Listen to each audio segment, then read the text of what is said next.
So good evening, everyone. A warm welcome to all participants in this online session, which is called the Talanoa Dialogue, the Interfaith Talanoa Dialogue, to prepare ourselves to the COP26. So let me present myself first. I am Laurence Blattmer from Dominicans for Justice and Peace, online from France, in fact. I'm very glad to see all of you tonight and to see the high level of attendance, both online and also in Glasgow.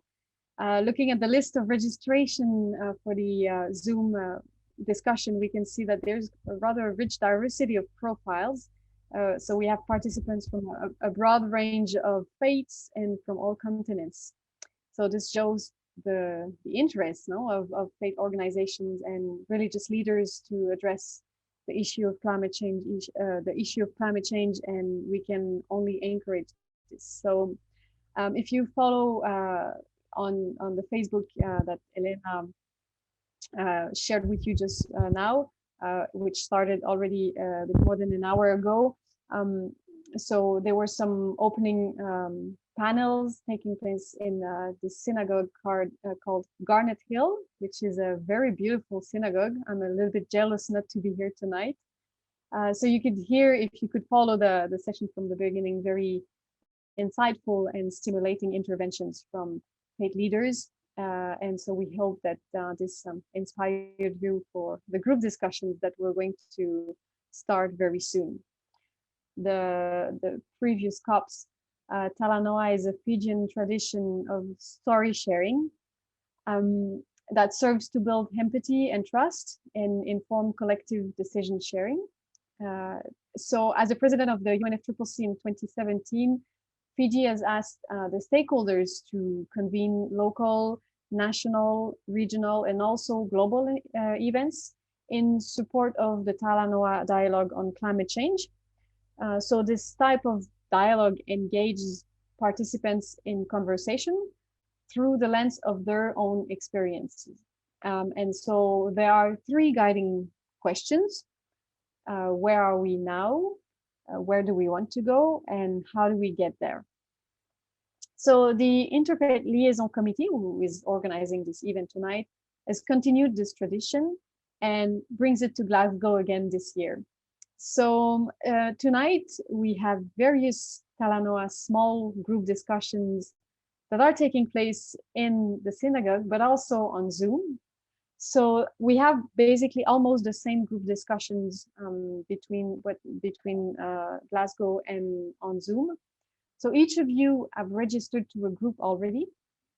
Our dear colleagues from the Lutheran World Federation who are providing the Zoom platform tonight, thank you very much, by the way.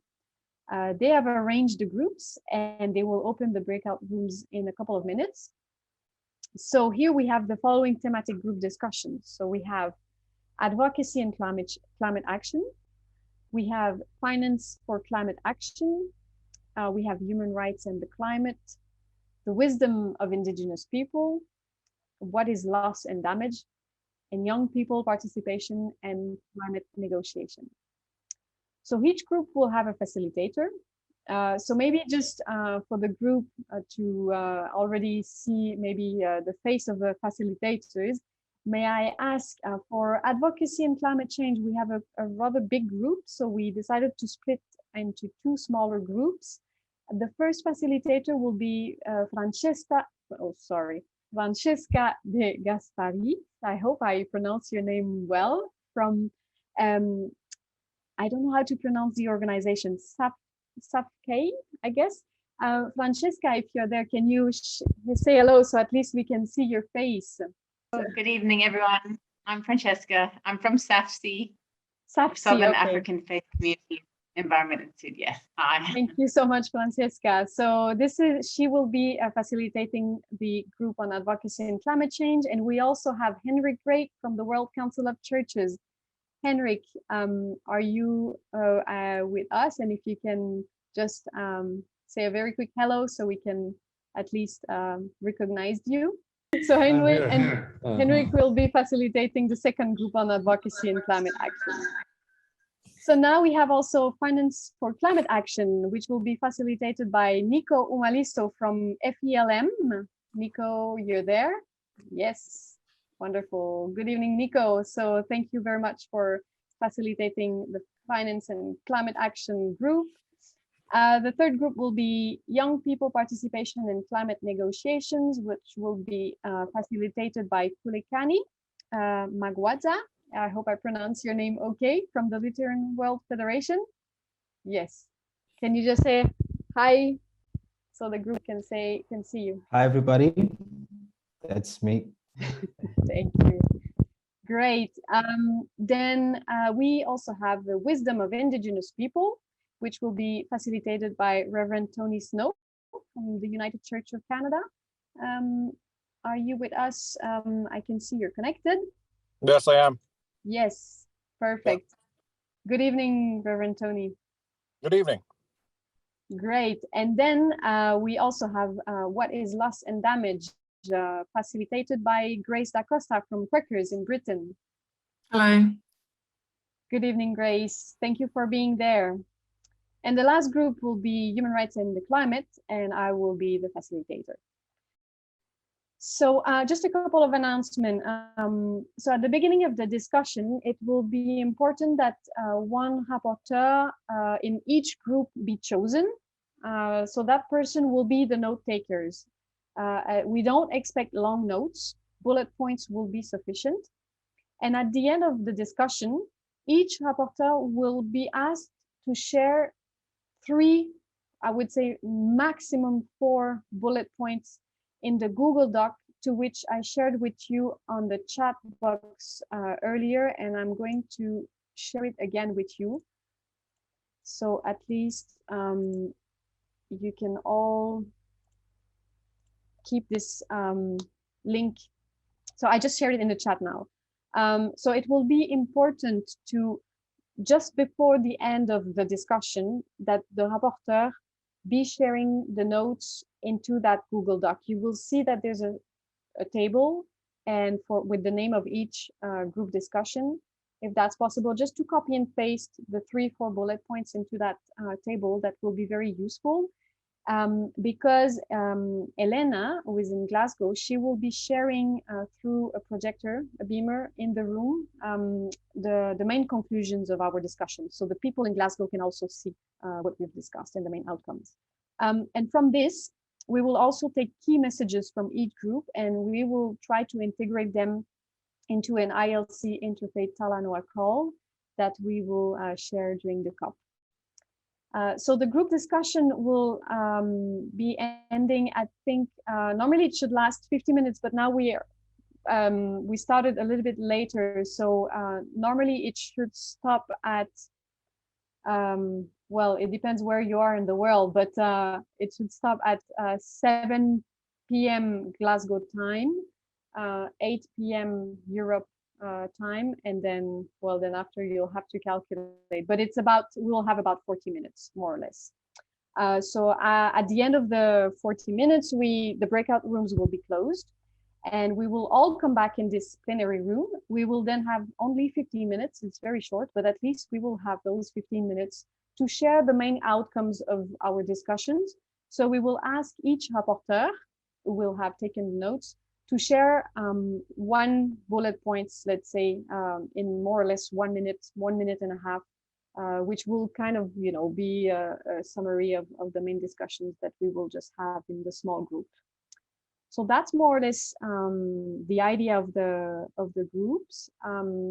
I don't know if there are any pressing, urgent issues or questions that you may have. Otherwise, probably we will start the group discussion. Elena, so is it possible to open the breakout rooms? And I guess you will distribute us directly in the group discussion, right? So thank you very much, and we'll see you later. So now, okay. yes. Thank you. Oh, So welcome okay, so, back, everyone. so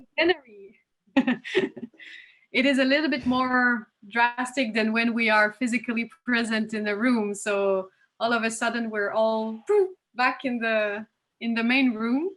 So sorry for that. This is the way Zoom works, and I hope you all had a very fruitful discussion and that you had time to kind of process a little bit the different discussion and the different reflections that you had. So we don't have much time, but let's maybe take a little 15 minutes to have like a little sharing of the outcomes. So if we can have the rapporteur of each group to have maybe in a minute, maximum a minute and a half, to share maybe one or two main outcomes, and then I'll give the last word to conclude the session.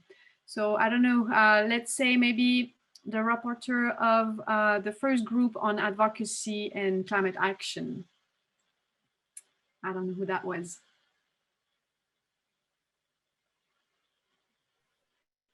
It's Kusumita. Our group is ready. I don't know if we're group 1 or 2, but we're ready. So, okay. So it was my understanding, or our understanding, that we were supposed to have 4 takeaways. So I'll do that, 4 of them in 1 minute. So the first is the involvement of faith communities in climate advocacy has made tremendous progress and a breakthrough in bringing ethical and spiritual dimensions into this work. And also the self-study of different faith traditions has provided a way to expand our vision from just the human to the whole community of all creatures. And that teaching is in all religious traditions. But we share a sense of urgency, intense urgency, and we need to create awareness. There needs to be more education. And as one of our members said, we need to get to reality. And so huge numbers of people are not there yet. And also that is partly a willed unawareness. There's apathy, a deliberate unawareness, and reluctance to change. That's the third point. And the fourth point is we need an all-out mobilization to action of all our faith communities, which is at the personal individual level, the household level, the small group level, like small NGOs or small voluntary groups, institutions. It needs to be all ages. And as we said, and we agreed, this is important, nothing is too big or too small. And we need to provide each other with resources and tools to be effective and to right size our lives with regard to our own carbon footprint. Walk our talk. That's it. Wonderful. Thank you so much, Kusumita, for this sharing. Next facilitator. Anyone who would volunteer? Okay, let's move on to Finance for Climate Action. Who was the rapporteur of this group? Hi, I was the reporter. Yes, please go ahead. Thank you. So we talked about a few things in global climate finance. Primarily, we discussed how these finance mechanisms aren't necessarily arbitrary movements of money. They are rooted in our personal cultures and ethics, and that is a place that we can have a big effect as faith leaders in our communities and globally. We discussed that there is a huge inequity even within green climate finance as to where the finance mechanisms go. And we noticed that it actually they tend to disproportionately benefit the global north, especially when we see aid dollars not being increased as a whole, but merely being pushed into a higher proportion going to green projects, while we aren't actually giving more aid to the global south, at least from a global north perspective. We discussed the need to move culturally from discussing aid, like I just did, to a culture of just compensation for those nations who are most affected by climate change.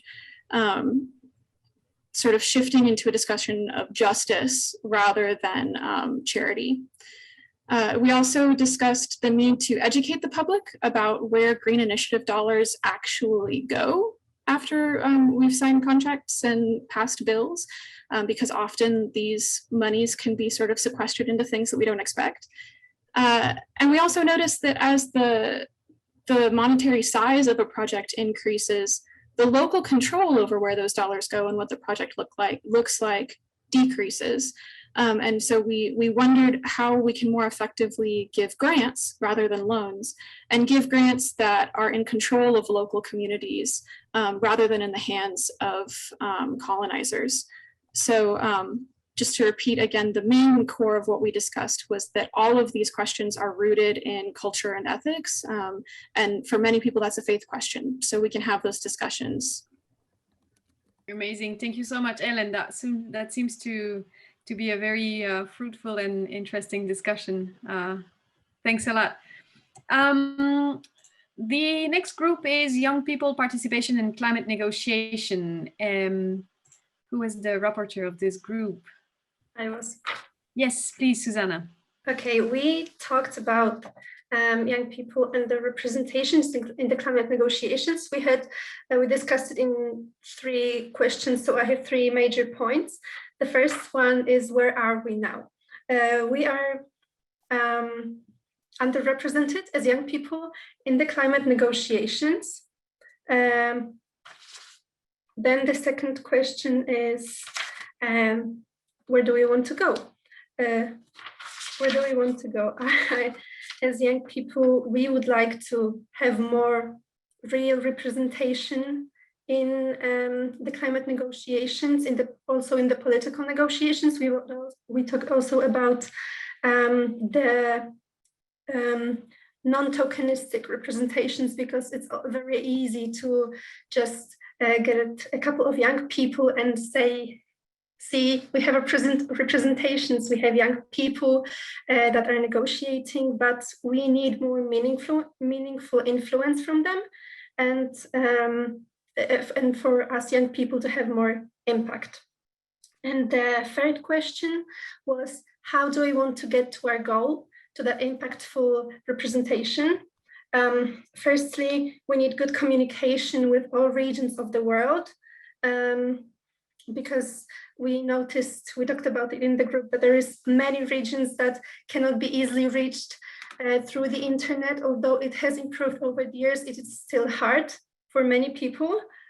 So we need also to work on the communication with them, that people. Then when we get through these groups, we need to support them. We need to have good funding for the young people, and also mentoring them. Then when we have that, we need a mechanism to teach them, train them into being competent negotiators. We need to empower them. Also, what we would like to focus on is the underprivileged groups that I mentioned earlier, in the groups from the countries or the communities that don't have as much resources as the global north, I would say. Then when we have a mechanism, when we teach the young people, when we get through them, we need to really commit to making a change in our communities. We need to also find a mechanism to hold people accountable for making that change, and not only stop on the dialogue and the discussions. So that are all 3 points that we've gathered. Great. Thank you very much, Zuzanna. Just as a reminder, don't forget, for those who haven't had time to put the bullet points on the Google Doc, if you can just fit it in, that would be great. I've seen that already a couple of groups have already done it. The wisdom of indigenous people, who is the rapporteur of this group?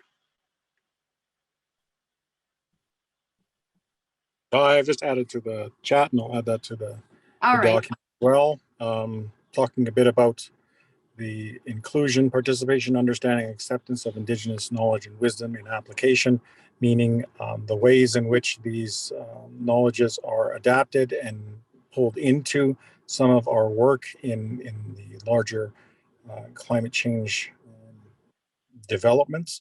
So trying to find better ways of integrating that knowledge through participation, because that doesn't happen now.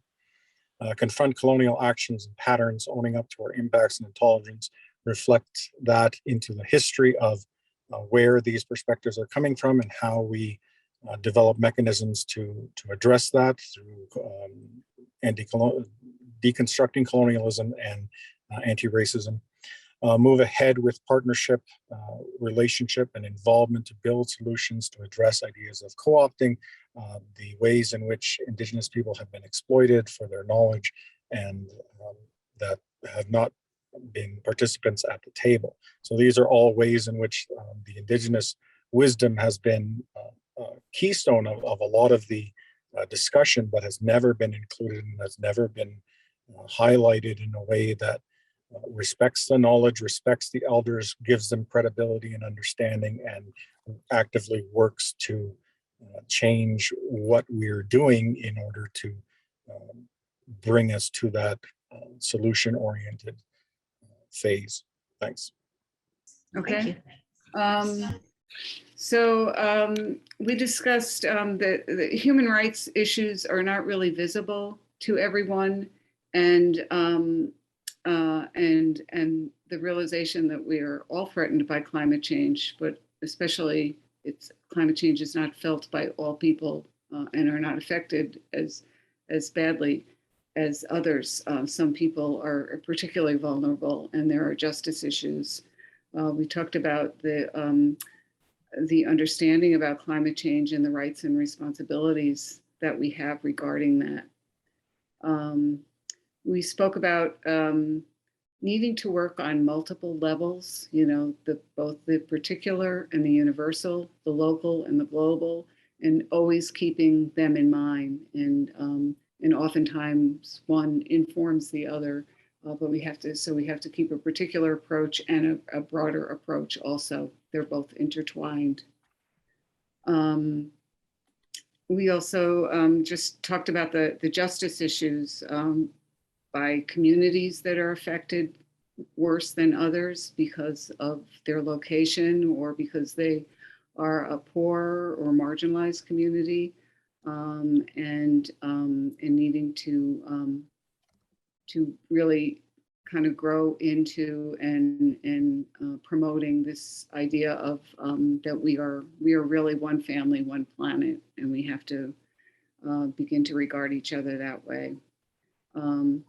One thing that was raised was, in addition to the rights to health and water and sanitation, all those kinds of things, is the right to culture. And if climate change is going to be setting off mass migrations, what do we do to preserve cultures so that people can move together as a culture and not lose that, because that is so essential.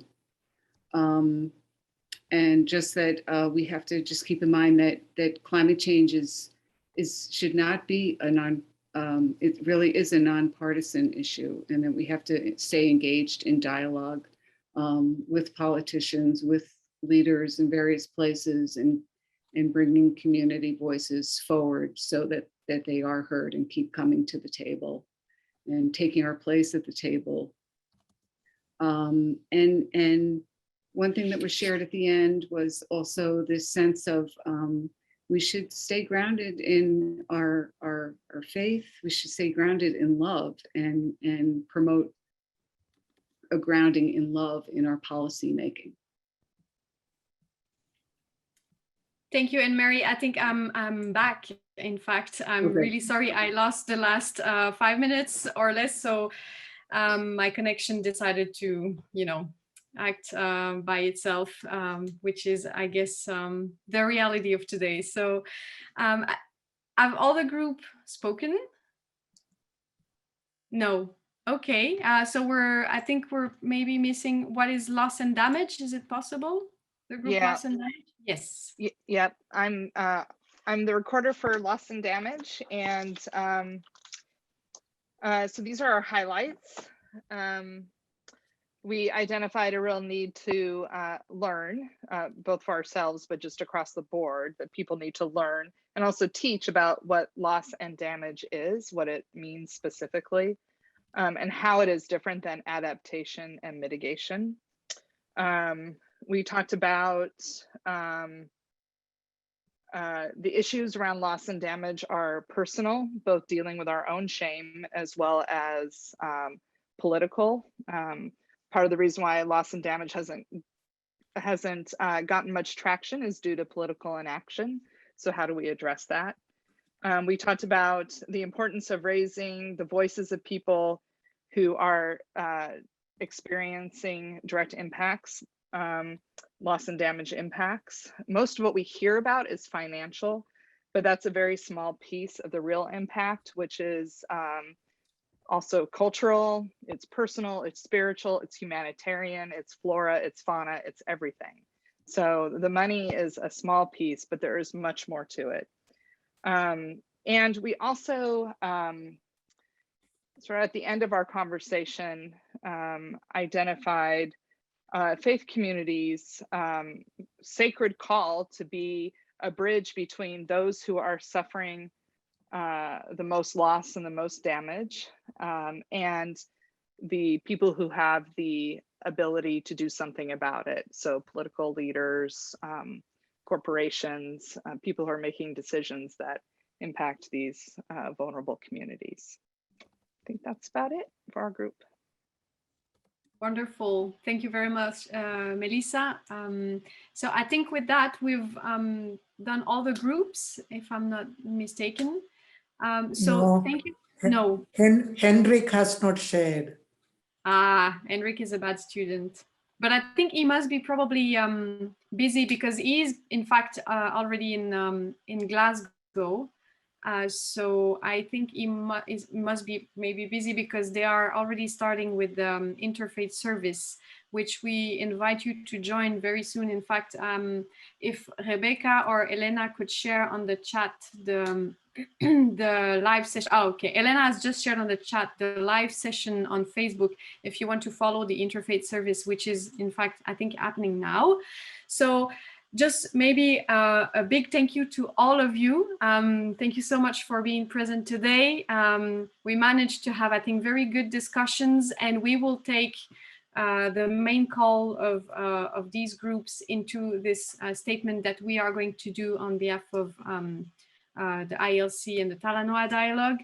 And so I hope that the COP26 will be fruitful for everyone, for those who will follow online and those who will be physically present.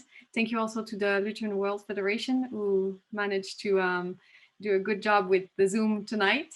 And I think that's it. If you can, for those who haven't managed yet to put on the Google Doc the points, I think that would be great, so we can finalize the call, and we will come back to you very soon with a report of the event. So thank you very much again, everyone. Have a wonderful evening, wonderful day, a wonderful night, wherever you are in the world, and we will keep in touch. Thank you. Bye, guys. Be Thank healthy. you. Take Bye. care. Yeah. Thanks, everyone. Bye. Thank you. Bye. Take care. Thank you. Bye-bye.